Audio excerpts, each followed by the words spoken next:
aquí.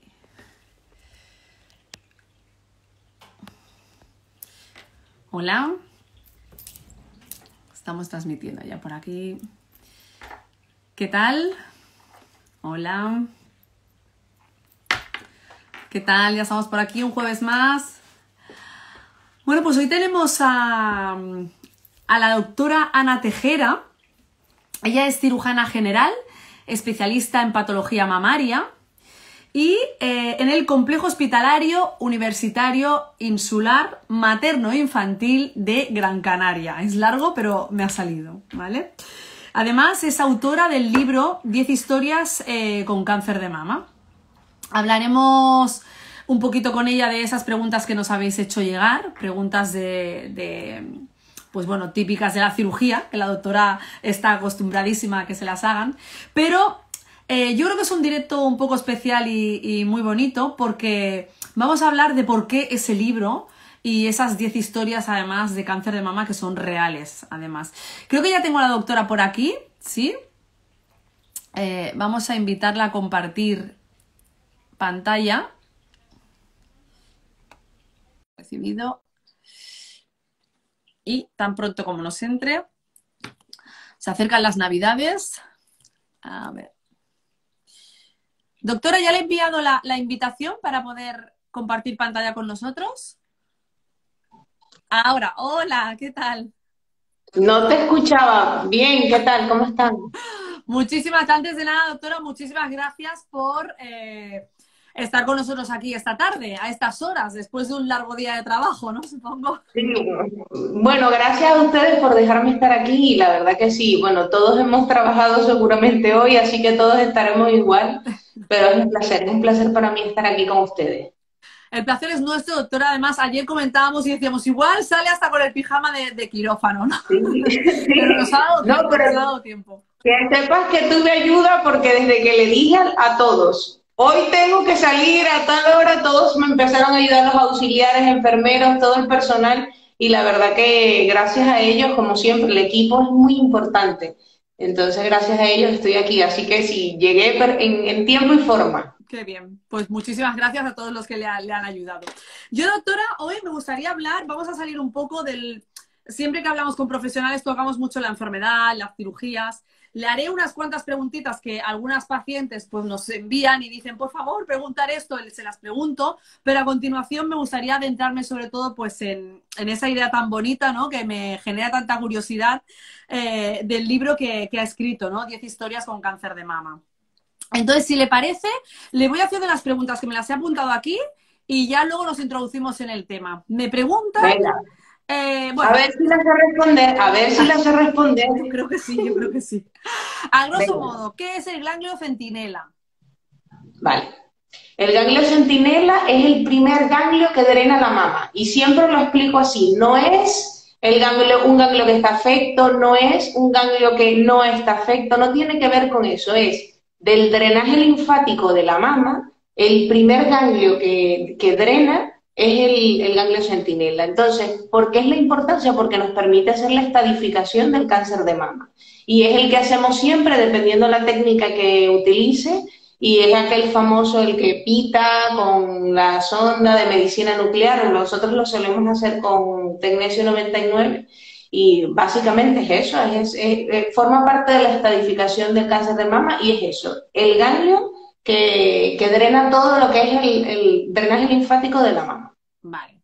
Para las personas que a lo mejor no dominan tanto el tema médico, digamos que sería el ganglio que está más cerca del tumor, ¿no? Donde las celulitas malignas llegan hasta ahí, ¿o no? ¿Cómo sería? De una Puede forma ser, más pero fácil. la localización del tumor no tiene, no, digamos que es importante, pero el ganglio centinela es de la mama en general, ¿no? Todo el drenaje linfático llega a esa zona y entonces, aunque tú no tengas tumor, por ejemplo, si te pincharan, el material se hace con un material especial que se pincha, luego se masajea y se drena. Entonces, ese drenaje luego nosotros en quirófano ya sabemos cuál es. De hecho, el ganglio centinela, al ser un linfático, puede que no sea uno, sino sea dos o tres.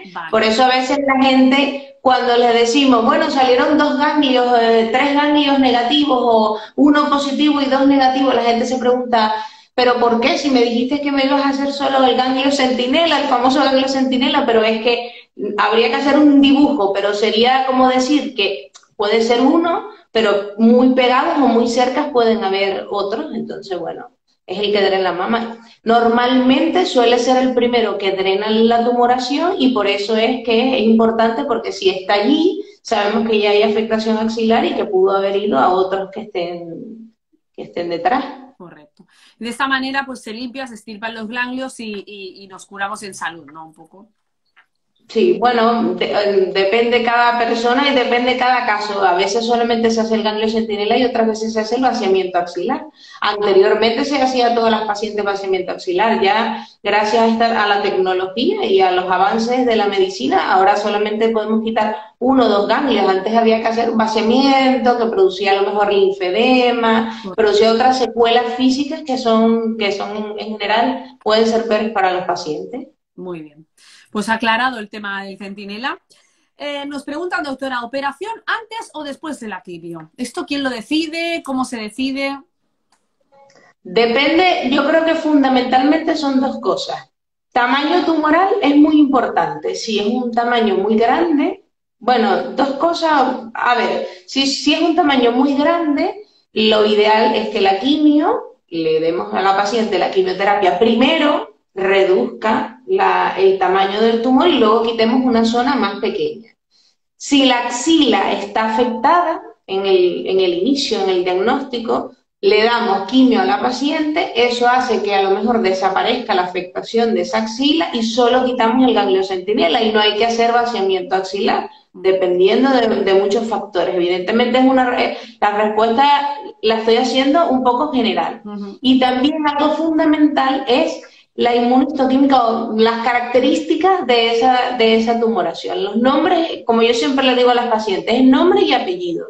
No solamente es carcinoma ductal infiltrante, no, tiene muchas cosas. Entonces, de acuerdo a esas características, hay tumores que aunque sean muy pequeñitos, se recomienda dar quimioterapia primero porque ya se ha visto que es un factor pronóstico o un factor que aumenta la supervivencia de la paciente. Entonces, por eso optamos por la quimio primero. Luego, cuando es la quimio después, suele ser cuando haces la cirugía de entrada porque a lo mejor no tienes esos factores desfavorables y el tumor es pequeño, la axila es negativa, haces la cirugía de entrada con las características finales de lo que se quita, porque también se los digo a los pacientes siempre, una cosa es la biopsia con la que usted va y toma una muestra pequeñita de una zona y otra cosa es después cuando le quitemos lo que haya que quitar. Entonces eso ya se estudia y de acuerdo a esas características se decide dar quimio. Es por eso que en algunos pacientes se da antes y en otros pacientes se da después. En resumen, porque es muy amplio, pero en un breve resumen. Bueno, pero me parece perfecto porque de alguna manera cada paciente con su oncólogo verá que no es tan fácil como quimio antes o quimio después, sino que influyen muchísimos factores y muchísimas cosas a la hora de tomar la decisión. Perfecto. Sí. Me preguntaban qué complicaciones son las más habituales después de una cirugía mamaria. Supongo, no sé si hablan de tumerectomía o de mastectomía en algún caso. En principio las complicaciones en la cirugía mamaria es como las complicaciones en cirugía general. Las más comunes son el sangrado y las más precoces sería un sangrado. Tú abres, cierras. Por diferentes causas empieza a sangrar y el paciente a lo mejor hace un hematoma o a lo mejor hay que volver a operarlo si es un gran hematoma o si es una mastectomía con reconstrucción mamaria y hacen un sangrado importante, a lo mejor sí hay que volver a operar a la paciente. Esa sería una, el hematoma, la hemorragia, el sangrado, como lo quieran llamar. Y la otra que también es muy frecuente es el seroma. El seroma es un acúmulo de líquido, pero suele ocurrir días posteriores a la cirugía. Y no es una complicación muy importante porque normalmente el cuerpo lo reabsorbe solo. Si es una tumorectomía, en el caso de la cirugía conservadora, que es cuando haces una cirugía pequeña. Si haces una cirugía más grande, a lo mejor el seroma es más grande y hay que pincharlo, entonces en la consulta lo tenemos que pinchar, depende de las características, pero las más comunes serían esas. Luego hay otras complicaciones como son las infecciones, que se abra la herida, existen otras complicaciones. Las más comunes serían esas dos. Muy bien. Pues yo creo que más o menos las preguntas que nos hayan pasado están contestadas y muy bien explicadas y para aquellas personas que tenían esa inquietud, pues las hemos solventado. Ahora vamos a adentrarnos en algo que a mí personalmente y como asociación de pacientes nos ha llamado muchísimo la atención, ¿no? Supongo que tiene una larga trayectoria con pacientes de cáncer de mama. El título ya lo dice bastante, 10 historias de cáncer de mama, ¿no? Pero mi primera pregunta que me encantaría que nos respondiera es, ¿qué hace que una cirujana general especializada en patología mamaria, que está súper involucrada en la parte médica, tenga esa gran empatía o le surja esa necesidad de querer escribir ese libro? Bueno, eso me lo han preguntado personas allegadas, familia y amigos, y yo creo que era una necesidad, porque yo veía que habían pacientes. Yo hablo mucho con los pacientes, me gusta hablar en general, pero además me gusta mucho hablar con los pacientes. Y me gusta preguntarles sobre su marido, sobre su hijo, un poco me gusta saber la historia de los pacientes cuando el tiempo me lo permite, por supuesto. Entonces, yo veía que había personas que lo llevaban de una manera mucho más positiva y lo enfrentaban con un coraje y una valentía, y había otras personas que lo enfrentaban igual, pero nunca llegaban a superarlo. Era una cosa como todo el tiempo que venían se sentían mal, seguían con el pensamiento de que la enfermedad a lo mejor iba a reaparecer, no se habían incorporado a su vida ni laboral, ni social, eran muy distintos, eran perfiles muy distintos. Entonces yo decía, ¿por qué? Es decir, ¿por qué algunas personas enfrentan las cosas de una manera y por qué otras de otra forma? Y yo creo que empecé a estudiar un poco de eso, que me gustaba la psicooncología y ese tipo de cosas.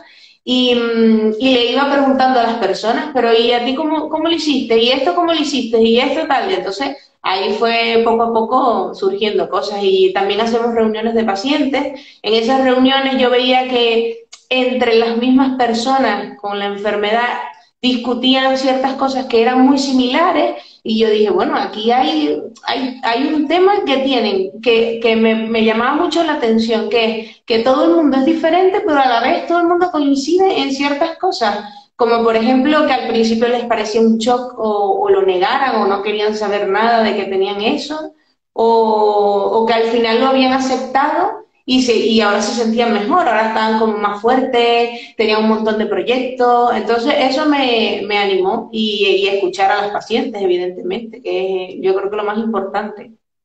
Las historias de este libro son reales, o sea, realmente son 10 mujeres que se han prestado a explicar sus historias.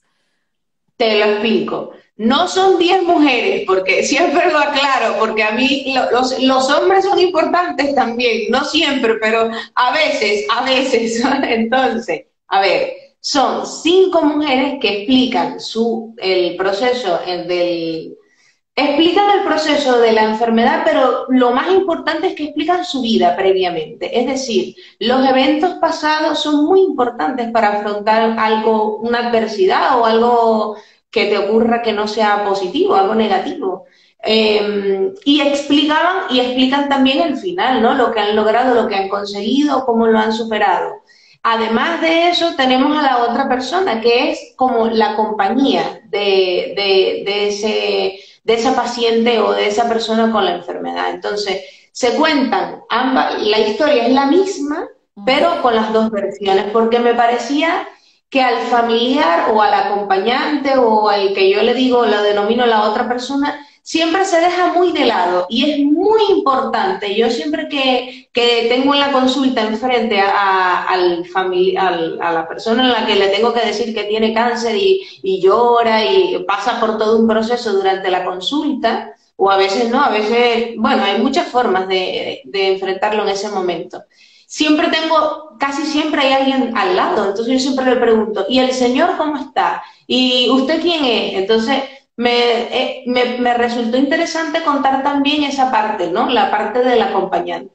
Y así fue que surgió. Son 5 pacientes, 5 personas, yo no quiero decirle pacientes, porque pacientes en el hospital, son 5 personas que han pasado por la enfermedad o que la están pasando, porque bueno, ya lo veremos, no quiero tampoco decirlo mucho, y 5 personas que están acompañándolo. Y fundamental, a lo mejor tú te sientes solo, y lo digo porque ahora hay mucha soledad por el tema del COVID, el tema del confinamiento, los hospitales no permiten entrar a los familiares, aunque sea por el teléfono, siempre hay alguien que está pendiente. Entonces esa sería la otra persona. Entonces son 5 personas, primeras personas y la otra persona. Pero ambos son muy importantes. Me parece interesantísimo. Además, algo que me llama mucho la atención, que yo creo que es necesario, ¿no? Es lo que bien dice, ¿no? De que la misma mujer, o sea, diferentes mujeres pasando un proceso muy parecido,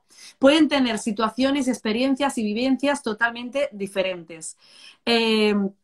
Importantísimo también al decir hombres, le iba a decir nosotros que trabajamos también mucho con la asociación INVI de cáncer de mama masculino en hombres. Bueno, a ver si también, hay una edición y también. metemos a un hombre, aquí desde aquí, Mario, Eso es verdad. porque sería súper interesante.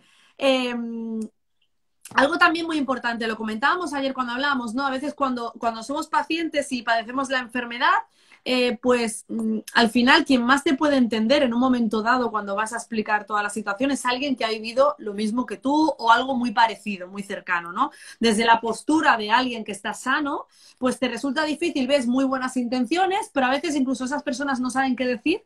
Porque si dices algo malo y si dices según qué otra cosa, también malo. A veces no se sabe si aciertas o no aciertas. Entonces, nos llama enormemente la atención que como cirujana, como doctora, tenga esa capacidad y esa empatía, ¿no? Una de las cosas que nos encantaría y en las que trabajamos mucho las asociaciones de pacientes es en el empoderamiento, entendiéndolo como conocimiento y como participación, por decirlo de alguna forma, de las pacientes en su proceso. Hasta ahora, en vez de tener esa imagen tan paternalista en la que yo me olvido un poco de todo, siempre decimos, hay que formar un equipo, ¿no? Con tu oncólogo, con tu cirujano, con tu médico, y no solo un equipo, sino quizá alguien con quien tengas esa conexión, es decir, con quien confíes realmente, alguien que te alegra ver, ¿no? Ayer hablábamos y me decía, doctora, yo veo a un paciente y me alegro. Qué importante es eso, sobre todo a las nuevas generaciones que vienen, o doctores que a lo mejor ya tienen una trayectoria muy larga, porque nosotros como asociaciones de pacientes nos llega mucha información a veces de pacientes que no se sienten no queridas, porque el doctor no tiene que quererlas, pero sí se sienten como con una relación muy fría, ¿no? Entonces, a mí me encanta esa sensación. Yo quería preguntarle, ¿eso es algo que lleva innata a usted, que siempre ha sido así? ¿En su hospital, en su equipo se trabaja así? ¿O es algo que se ha ido dando cuenta y ha ido diciendo, se necesita contactar con el paciente? Yo creo que ambas cosas. Es decir, el equipo donde yo trabajo es un equipo muy personal. O sea, somos un equipo donde hablamos de nuestra familia, no somos... Yo a veces creo que la gente piensa que los cirujanos estamos todos hablando solamente de medicina y solo... No, o sea, somos personas normales. Entonces, hablamos de todo un poco, nos han enseñado... tengo la suerte de que he tenido mentores que son muy buenos, y mi mentor principal, que es el doctor Vega, siempre me decía, tú escucha a la paciente porque la paciente suele tener la razón. Siempre me decía, tú escúchala porque suele tener la razón, y eso era algo que siempre me quedaba en la mente y es verdad. Y luego tú en tu trayectoria vas cometiendo, no errores, pero vas cometiendo cosas que te das cuenta de que no trataste bien a ese paciente en ese momento, a lo mejor, o que no lo apoyaste en ese momento. Yo siempre que voy a una charla, que te lo decía, pido disculpas porque siempre van a conseguir un médico o un profesional sanitario que no va a atenderlos bien, pero también hay que entender que somos humanos y los humanos están plagados de errores. Entonces, hay gente que por personalidad no es así, y hay otras personas que sí. Yo creo que ser empático es una cuestión también de crianza, de cómo te han enseñado a ti en la vida a actuar. Y te tienes que poner siempre del otro lado, porque siempre va a pasar que en algún momento estés del otro lado. Y cuando estás del otro lado es que te das cuenta de que es muy difícil estar del otro lado. Y eso que decías de que el rollo paternalista, eso ya no debería existir. Es decir, no es que el paciente forme parte del equipo, es que el paciente es el protagonista. Yo siempre se lo digo, le digo, ¿qué opina? Y entonces dice, ¿qué opino? ¿Y yo qué voy a opinar? Yo no sé nada, doctora, lo que usted diga. Y yo, no, lo que yo diga no, porque entonces este es su cuerpo, no el mío. Es algo que todavía, dependiendo mucho, a lo mejor de la cultura que tengas o a lo mejor de tu forma de ser, es todavía algo que hay gente, no solo me refiero no solo al personal médico, sino al personal no médico, a los pacientes que se sientan frente a nosotros. Hay gente que todavía cree que va al médico y que tiene que hacer todo lo que le diga, y eso no es así. Quiero decir, cada quien es dueño de su vida. Genial, me parece maravilloso. Es bonito a veces cuando, claro, depende del conocimiento de la persona, que tú quieres hacer lo que dice tu médico, porque además yo tengo plena confianza en mi médico y lo que me diga él va a misa, pero comparto, pregunto las inquietudes que tenga, ¿no? Y a veces también, pues pobres personas, depende en qué situación o qué edad tienen, tampoco dominan y confían, ¿no?, plenamente en su médico. El papel del acompañante me resulta también muy, muy gracioso, las historias explicadas desde el punto de vista del acompañante. ¿Se ha encontrado con grandes diferencias o grandes perspectivas totalmente? En muchas ocasiones, en muchísimas ocasiones. El acompañante, yo soy fan de los acompañantes. Es decir, cuando me preguntan qué historia me gusta más, me confundo. No sé, todos me gustan igual, pero de verdad que me gusta mucho porque la pasan mal. Es decir, sufren mucho y sufren mucho en silencio. ¿Por qué? Porque el paciente o la persona que pasa por la enfermedad tiene molestias físicas, y lo explico en el libro, tiene molestias físicas, pasa por un tratamiento, ve cómo le ponen el tratamiento, ve cómo se va recuperando, se puede ver que se operó, se le quitó, ya no se toca la tumoración, pero el que está al lado no, el que está al lado no pasa por eso, sin embargo sufre igual, es decir, sufre todas las cosas y no tiene esa sensación de, ya me quitaron esto, o estoy mejor, o me estoy recuperando, no tiene esa sensación. Entonces, aunque lo pueda ver, nunca sabe si esa persona le está diciendo toda la verdad o si le está ocultando algo. También son personas que en ocasiones se hacen muy herméticas, es decir, no dicen sus sentimientos, ni dicen lo que piensan, ni lo que opinan realmente, porque no quieren empeorar la situación de su acompañante. Entonces, es muy especial las historias. A mí las historias de las personas que están acompañando a los pacientes me encantan, porque son muy reales. Y es verdad, cuando alguien se nos enferma, un familiar, todos hemos pasado por eso, todos lo intentamos sobrellevar para transmitir energía o para ayudarlo, y a veces no lo hacemos realmente, o lo hacemos mal o lo hacemos bien, pero tragando muchísimas cosas. Entonces hay que tener un equilibrio, siempre hay que tener un equilibrio en lo que hacemos, igual que con esto. Por eso me gustan mucho, mucho, mucho las otras personas, los cuidadores o los acompañantes.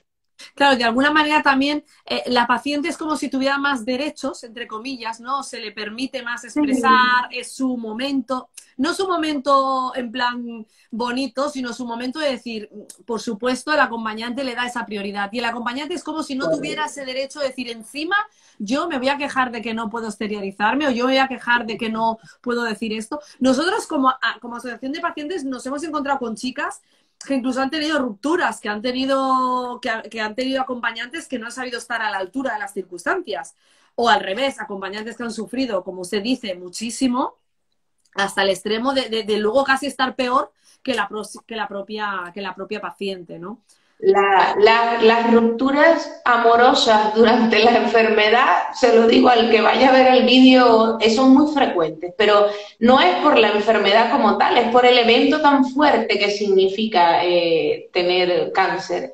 Entonces, no todas las personas están preparadas para afrontar una cosa así, y no todos son tan valientes, por eso yo siempre digo de la valentía, para afrontarlo. Y no es una cuestión tampoco de valentía, a lo mejor no tienes esa preparación porque a lo mejor no buscas ayuda, o todo se te va uniendo, tenías problemas antes y ahora ya con esto es el fin, Y también puede surgir, que lo puedes, si te lees el libro, puede surgir que te enamores durante la enfermedad, que eso es lo que más me gusta. Cuando ocurre eso, yo siempre le pregunto, ¿y cómo va todo? Y el amor, por ejemplo, si tienes yo tengo pacientes que son metastásicas y las sigo viendo y nos seguimos viendo de forma natural en la consulta. Entonces le pregunto, ¿y cómo va el amor y tal? Recientemente, hace 3 semanas más o menos, me dice la hermana, se consiguió un novio. Y yo, ajá, entonces hay tiempo para todo. Es decir, no porque tengas un diagnóstico, porque estés pasando por algo que es malo, porque no vamos a negar que es algo malo, tienes que dejar la vida a un lado, ¿no? Lo podrán leer los que lo lean, que puedes enamorarte incluso estando enfermo. Puede pasar, todo puede pasar. Hacemos una mención también aquí, doctora, ya que nos lo está diciendo, igual que hemos hablado del cáncer de mama en hombres, a la Asociación de Cáncer de Mama Metastásico, mujeres que viven con la enfermedad, que se intenta cronificar y que, como usted bien está diciendo, lo importante al final es la vida, vivir esos momentos que se está viviendo. Correcto. No es me bajo del mundo, aunque el shock que se recibe sea así, pero qué bonito estando ahí diciendo, bueno, pues vamos a intentar cronificar y sobre todo algo que siempre decimos, ¿no? No perder la esperanza hasta el último minuto, en general, en todo, en la vida, en la pandemia, en la vida amorosa, en todo, ¿no? Y en el cáncer, por supuesto, pues también, ¿no? No perder la esperanza. La investigación avanza muchísimo. Es algo que siempre lo digo cuando doy un diagnóstico, que hay días que me canso, porque cuando ya pasa, y a lo mejor cuando son 2 personas, 3 personas, 4 personas, ya cuando vas por la quinta, te lo digo desde el papel de médico, cuando ya vas avanzando en la consulta y continúas diciéndole a las personas que tienen cáncer, ya tú mismo te vas angustiando, porque ya es como tienes que hacer un esfuerzo para intentar decirles y explicarles, y es lo que siempre les digo, esto está muy estudiado, o sea, esto es una enfermedad que está muy estudiada, la investigación ha avanzado mucho gracias a las asociaciones, gracias al poder que tienen las mismas pacientes, porque esto lo ha empujado en muchas ocasiones, son las mismas pacientes, y gracias a eso se ha investigado mucho. Entonces, el cáncer de mama metastásico no es una condena, es decir, es algo que intentamos sobrellevar, como tú misma dices, una enfermedad crónica. Vamos a ir trabajando en ello, vamos a vernos en la consulta, vamos a continuar disfrutando de la vida, viviendo experiencias, no nos vamos a quedar solapados en casa, porque es que no nos va a aportar nada, no nos va a aportar nada, el tiempo lo vamos a perder y la vida se nos va a ir, y esa no es la idea es disfrutarla. Y vivirla, sí, señor. Además, me hace gracia, bueno, me hace gracia, hay que hacer mención también a que, igual que hemos dicho, que qué bonita esa empatía de los doctores hacia las pacientes, pues entender también esa posición en la que trabajar en un trabajo que, por mucho que ames, a veces te rodea de malas noticias y acabas cogiendo lazos estrechos con algunas pacientes, no siempre se tiene la misma capacidad ni de empatía, ni de felicidad o de buen rollo o de energía para transmitirle a una paciente y decirle, venga, sí, adelante, que esto es así, que también, pues tanto el volumen de visitas como las circunstancias son difíciles, ¿no? Para la parte médica. Sí, bueno, sí. Además, no solo eso, sino que yo creo que ahora estamos más presionados que nunca. Los sanitarios están muy presionados ahora. Entonces, yo siempre que veo alguna confusión, discusión o algo, intento que vamos a dejarlo porque veo que estamos bajo presión. Entonces, bajo presión las reacciones no son buenas. Aunque vivimos bajo presión, todos vivimos bajo presión. Ahora tenemos una pandemia que nos presiona, tenemos muchísimas cosas. El mundo de la sanidad está muy, muy presionado, entonces somos, como lo digo, somos humanos, ¿no? A veces tenemos un buen día, otros días no. Hay otros que tienen mal día todos los días también. Es decir, que hay unos médicos, sí, hay médicos que yo misma, que puedo ser una compañera, intento evitar porque digo, no, me va a decir alguna cosa y entonces intento no decirle nada. Pero bueno, todos somos diferentes. Muy bien. Mira, por aquí le dicen, me encanta qué razón tiene con el acompañante de todo lo que está diciendo. Muy bien. Muy bien. Una cosita que me ha llamado también la atención y ha comentado, doctora, es que al acabar el proceso ha visto a mujeres o pacientes que superaban la enfermedad, el pronóstico bueno, salían adelante, pero su cabeza no ha evolucionado, han entrado en un estado de estoy todavía con mucho miedo, muy marcada, ¿no? Y a lo mejor se ha encontrado con alguien con cáncer de mama metastásico que tiene la ilusión incluso de haber tenido un novio, ¿no? Paradójicamente. Entonces, esto también la ha impulsado a hacer el libro y cuéntenos un poco su experiencia, cómo ha recibido, cómo encuentra eso. A ver, hay una historia que es la de Karen. Karen, una paciente que tenemos en la consulta años y años, una paciente que ya es como de la familia, es decir, ya ni siquiera pide cita, sino aparece en la unidad y ya nosotros, venga, venga, adentro y tal. Entonces, de repente un día me dice, bueno, mañana me voy a Egipto. Y yo, ¿a Egipto? Bueno, me parece muy bien, pero en una situación que yo, o sea, físicamente yo no me iría a Egipto así, pero ella se iba, o sea, era una cosa que era tan espectacular la forma de vida que llevaba, que es la última historia del libro. Y además es un cáncer de mama metastásico que empieza explicando lo que es una metástasis, porque la gente también tiene a veces confusiones sobre el término.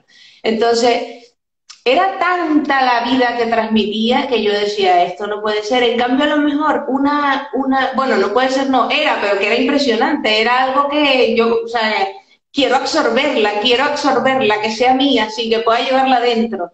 Y luego habían otras pacientes que yo veía que no tenían, a lo que nosotros decimos, un tumorcito de nada, o una expresión que podemos usar los cirujanos, algo muy pequeño o algo que no es agresivo, y entonces podían pasar años y volvían y siempre con lo mismo en la mente. Hace poco me decía una paciente, doctora, ¿cuándo me va a volver el cáncer? Y yo le decía, pero ¿qué pregunta es esa? Si ya tenemos 4 años de revisiones, ¿por qué piensas eso? Y dice, no, porque mi hermana me escribe todos los días preguntándome cuándo me vuelve el cáncer. Y yo, pues ¿sabes lo que hay que hacer? Bloquea a tu hermana del teléfono, hay que bloquearla. Y es una cosa que pongo, no bloquear a la hermana, pero una cosa que escribo es que hay que alejarse tanto de los pensamientos negativos como de personas que puedan ser influencias negativas en el momento de la recuperación, como de nosotros mismos, que en muchas ocasiones somos nuestro peor enemigo. Entramos en un bucle que si no haces un clip o si no tienes alguna actividad, algo nuevo, si no buscas una herramienta, que puede ser hasta desde un psicólogo hasta alguien que ya haya pasado por lo mismo, un libro, algo que te ayude o que te inspire, es muy difícil de salir. Entonces entras en un círculo que al final no te lleva a nada bueno. Pero sí, esto pasa con mucha frecuencia. Las pacientes son completamente diferentes. Bueno, todos somos, pero además con el tipo de cirugía. Tú puedes hacer una cirugía muy grande y como si nada, no me duele. Claro, el umbral del dolor también es una cosa, es diferente en cada persona. Pero yo creo que es un poder mental también, es decir, el dolor está muy conectado con la mente, entonces hay personas que por una cicatriz muy pequeña pueden sufrir un gran dolor y hay otras personas que tienen inmensas heridas o una cirugía muy amplia y están como, yo me sorprendo, yo digo, ¿no le duele? Seguro, le pregunto varias veces porque hasta me sorprende. Entonces, bueno, sí, hay mucha variabilidad en eso. Sin duda, yo creo que ahí el componente mental, ¿no? O emocional que decíamos es a veces casi más peligroso que la propia enfermedad, ¿no? Porque de cara incluso a aceptar tratamientos, a sobreponerte una cirugía, lo que decíamos, si sirve, leímos una vez en un artículo que el 50% de nuestros genes ya vienen con la predisposición de ver el mundo color de rosa o no. O sea que hay una parte, la mitad ya tenemos esa predisposición. La otra es la que quizás se puede trabajar. Y haciendo alusión a lo que comentaba, es verdad que nosotros a veces como asociación, cuando nos hemos reunido en grupos, hemos hecho talleres y cosas, siempre decimos, cuando estés en ese momento es como si estuviera el angelito diciéndote, venga, vamos a hacer ejercicio, voy a comer bien, voy a hacer un viaje, voy a vivir, me voy a poner guapa todo lo que pueda, y luego está el demonio diciéndote, va a volver la enfermedad, a todo el mundo le vuelve, esto va fatal, esto ya está sentenciado. Entonces, es como una lucha, ¿no? A veces, y muchas veces poníamos también el ejemplo de un puente, ¿no? Es decir, cuando estás pasando por un puente con dos precipicios, pues en vez de bloquear a tu hermana, la metáfora sería no mires a los lados que te da vértigo y te dan ganas de tirarte, sino al menos el puente de momento funciona, tiene sus tablitas de madera, vamos a pasarlo y ya no mirar a los lados porque da vértigo. Le preguntaban por aquí si se deja alguna vez de ser paciente.